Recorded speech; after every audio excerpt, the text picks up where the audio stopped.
So long as you are trying to make progress, you will go up. But up always implies down.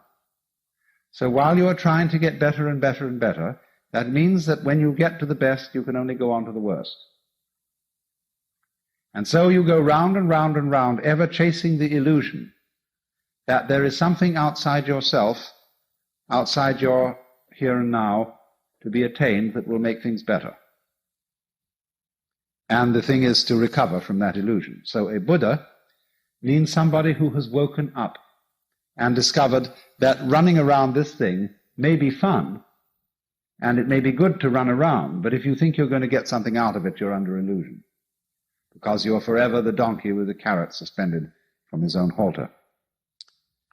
Now then, it goes on to say that there's only one place, one point in this wheel from which you can become a Buddha, and that's here. Only in the middle position, the position of man, which is, you could say, the equal position, the position of sufficient equanimity to begin to think about getting off this rat race.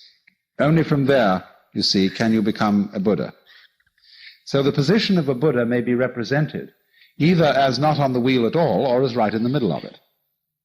It makes no difference.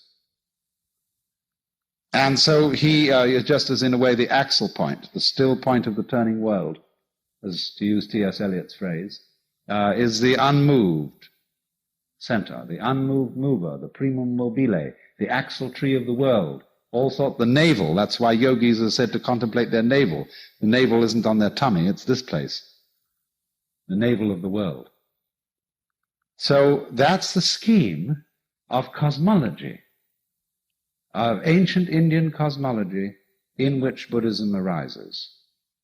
So you see, therefore, a Buddha is one who awakens from the illusion of samsara. That is, from the thought that there is something to get out of life, that tomorrow will bring it to you, that in the course of time it will be all right. And therefore one is set pursuing time, as if you were trying to quench your thirst by drinking salt water.